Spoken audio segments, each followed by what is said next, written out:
အားလုံးပဲလာပါ press start to play channel နေပြီးတော့ပြန်လည်ကြိုဆိုလိုက်ပါတယ်ကျွန်တော်ဒီနေ့ပြပြပေးနေတဲ့အကြောင်းကတော့ကျွန်တော်ရဲ့ viewer အများစုလာပြီးတော့တောင်းဆိုနေကြတဲ့ issue လေးပဲဖြစ်ပါတယ်အဲ့ဒါကတော့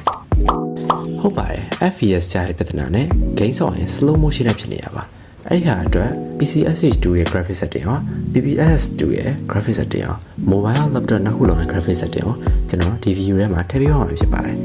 ကဲအဲ့ဆိုရင်ချိန်လေးချက်ပဲနဲ့ video လေးကိုစလိုက်အောင် sit back relax and watch ကဲပထမဆုံးအနေနဲ့ကတော့ PCSH2 graphic setting brother တို့ရဲ့ video ကြော်ကြည့်ရတဲ့အခါမှာအရေးကြီးတဲ့ setting ပိုင်းလေးတွေလွတ်သွားမှာဆိုလို့ video မကြော်ဘဲနဲ့အဆုံးထိသေချာလေးကြည့်ပေးကြဖို့တောင်းဆိုချင်ပါတယ်ဗျ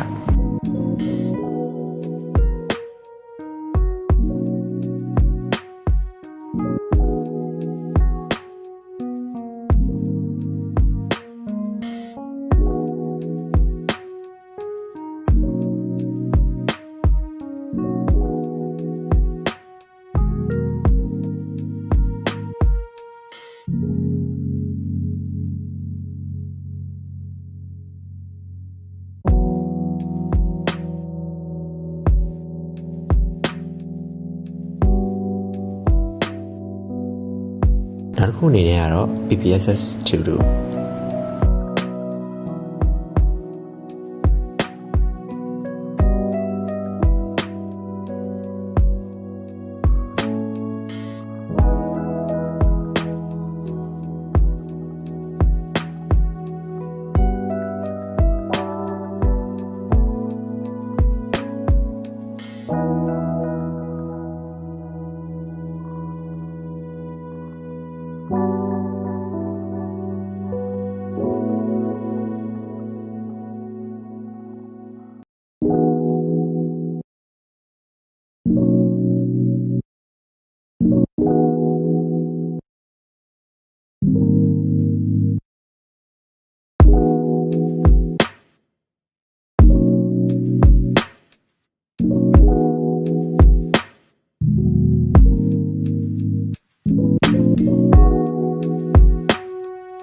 video လေးကတော့လောက်ပါပဲ brother တို့ရဲ့အကုန်လုံးအဆင်ပြေကြလိမ့်မယ်လို့မျှော်လင့်ပါတယ်အကယ်လို့ brother တို့ရဲ့ထပ်ပြီးတော့လက်တာတွေ slow motion ဖြစ်တာတွေထပ်ပြီးရှိနေသေးတယ်ဆိုရင်ကျွန်တော်ရဲ့ comment ထဲမှာအောင်ဒါမှမဟုတ်လေကျွန်တော် Telegram ရဲ့ DM မှာအောင်လာပြီးတော့ဝင်လာတောင်းဝင်ရပါတယ်ဗျโอเคအားလုံးပဲ bye bye